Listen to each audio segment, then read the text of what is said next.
Hey everybody, it is Saturday evening and I just wanted to do a little update on a few things around the fish room.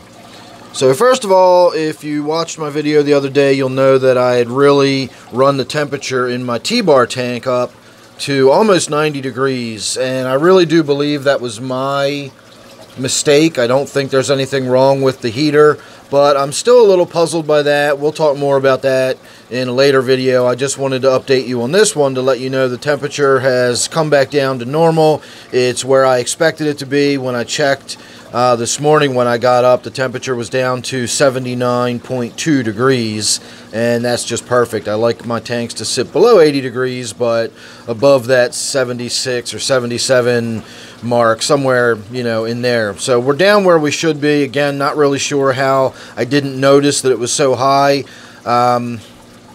So again, I'm going to look more into that. I'm going to pay a little more attention to my tank heater. I keep wanting to call it a space heater.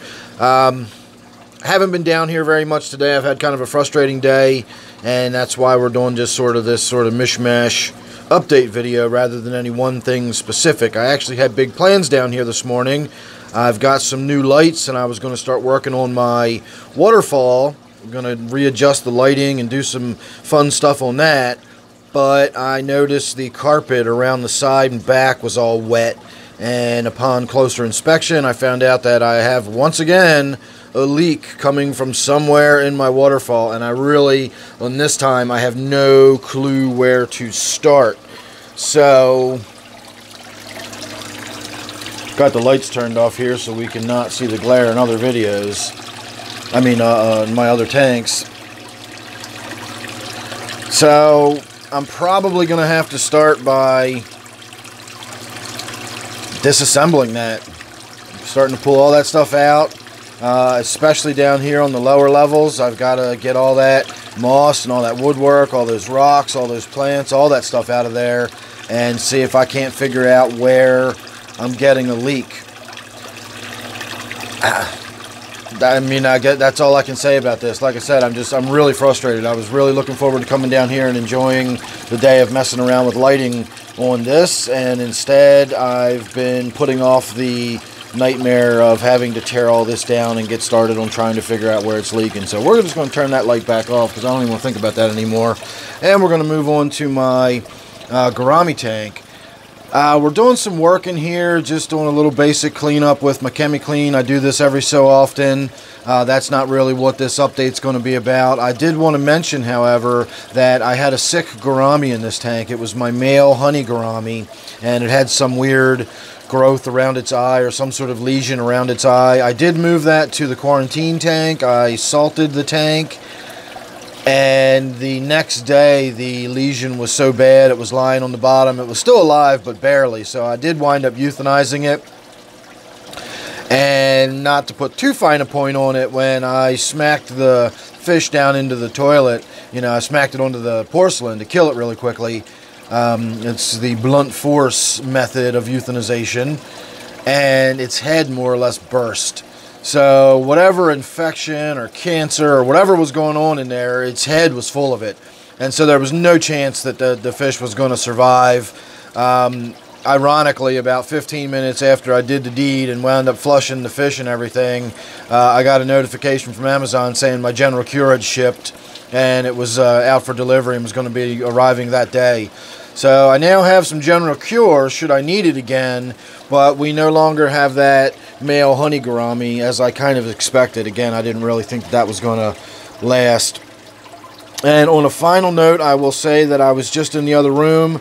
I have a quarantine tank in there that I keep plants in that I use to grow out, and I also keep fish in it as a quarantine tank from time to time.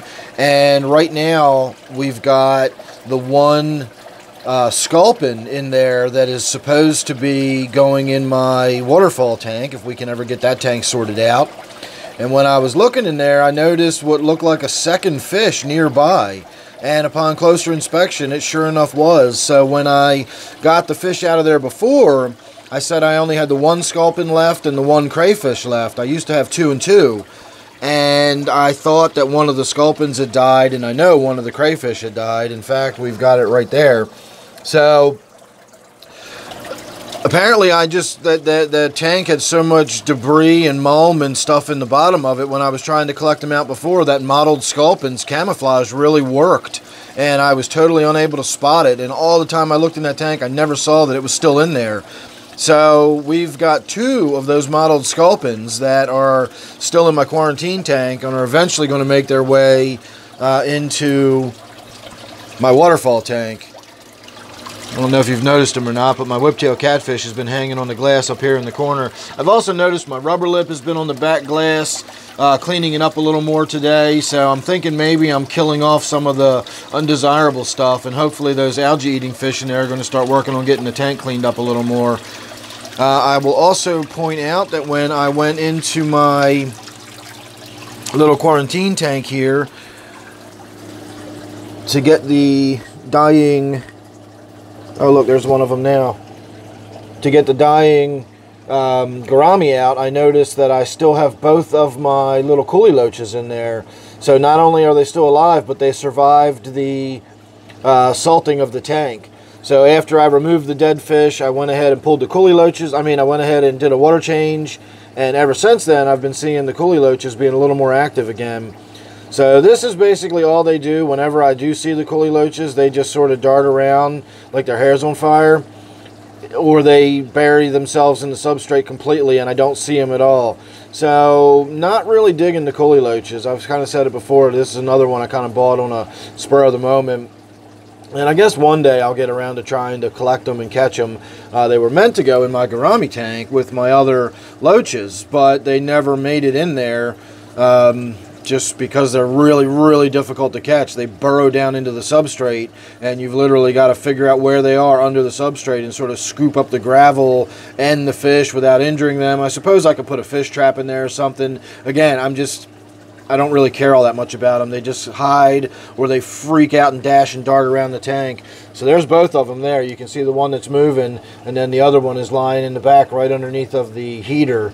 So that's definitely, we're seeing both of them simultaneously. So that's proof positive that we've got 2 of them still alive in there.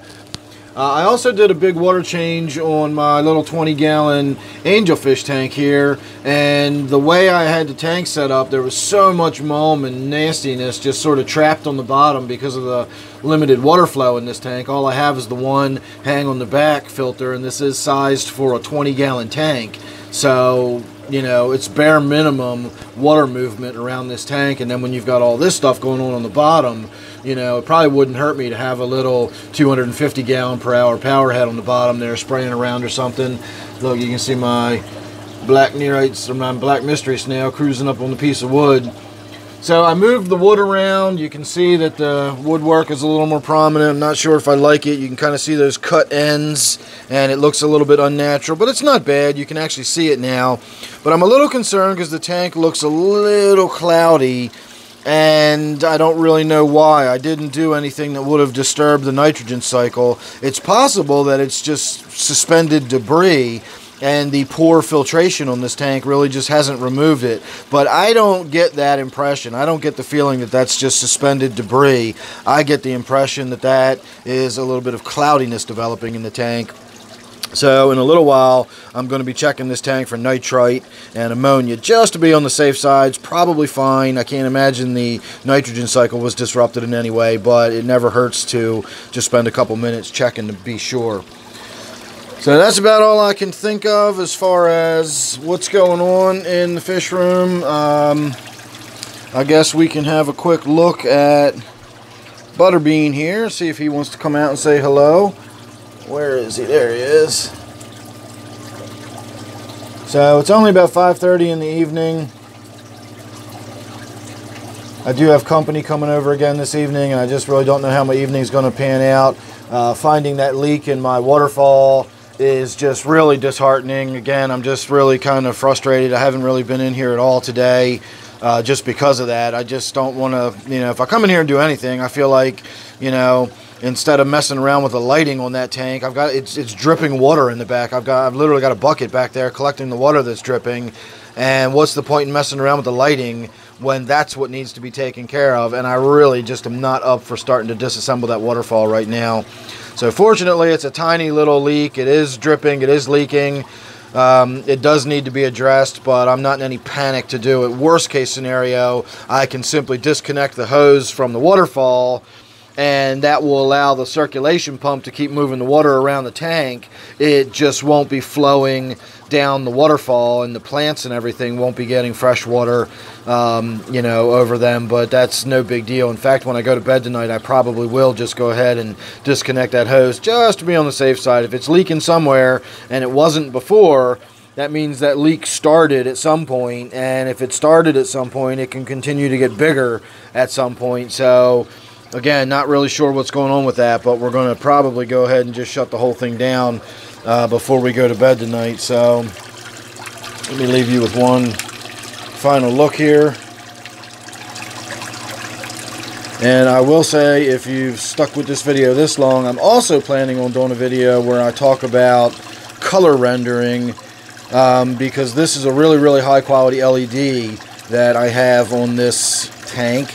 And it does a fantastic job of lighting it up, but it's overkill. It's way too much light. I'm getting too much algal growth and stuff like that, so I'm going to have to find some sort of happy medium. I can maybe use this light for shooting video purposes, and then other lights for other parts, you know, times of the day, and that sort of thing. So we will be doing a video here soon about the color rendering index and why, you know, lighting is important on your tank, whether you've got a planted tank or not. Just the way the tank visually appears to you is important, and if you want your tank to look good, then you're going to need to have the proper lighting on it to make it look its best.